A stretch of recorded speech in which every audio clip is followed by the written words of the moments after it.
Industry 4 is supposed to have 9 pillars. But in India, if you see the landscape, most of the companies and service providers are focusing only on one pillar, that is IIoT, and data which directly comes off IIoT. Yeah.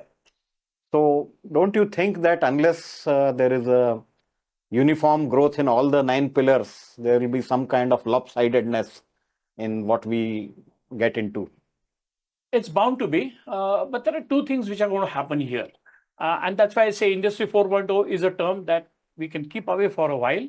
And the pillars that are relevant to us, we need to reinvent and make it relevant here, because replacing people with robots is not going to be a great thing in India. Yeah. Because we need to create jobs. We are going to have so many people coming to the job market. If we don't provide the jobs to them, that's going to be social unrest. So just automation for sake of automation or digitalization for sake of digitalization is not great.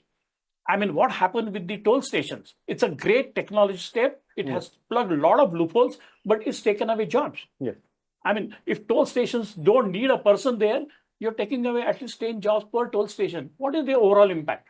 I'm not saying we should go back. There is this thing. Because at that time, we also had one person cutting a ticket and one person standing outside to give it, which was also wasting. Correct. So our own pillars, our own definition of smart manufacturing or digital transformation for manufacturing, we need to invent. And I always recommend actually 4 pillars. I don't even want to make it complicated. Without data and without IIoT, or what's typically coming from the machines and this thing, that's again a foundation which comes immediately after the cultural kind of a thing. And if this doesn't happen, nothing else is kind of going to work. All right. So that's one pillar, which is very strong. Second pillar is going to be the talent, right? Because anything you do, talent will have to be, supporting your initiative, and talent, which also means the cultural change, adaptability, the fear in their mind that do I lose a job and everything around that. So people, I mean, that's a very important part of it. Processes. I mean, somebody talked in the theory of constraints, and he was giving an example that when they changed from a manual tool to a digital tool, initially because it was manual, the assessment used to happen once in a month. They adopted digital tool.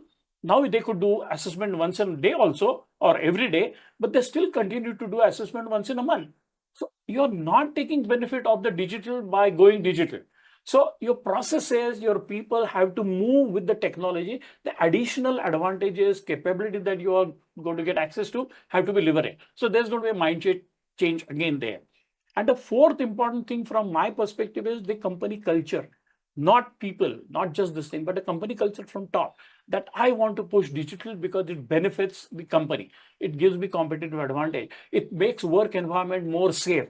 I can induct people, train them very quickly so they become more productive. I create more jobs because now I can export. I can double my production with the same machines. That's fantastic. So I need double the people who will work. Right. So that's all going to be very different. And I think that lopsidedness will come if we talk too much. But I think the more discussion happening more on ROI than IIoT in India. Correct. And I would really come back to your previous question of that ROI. But I think we need to kind of step around that if possible, wherever possible. Yeah.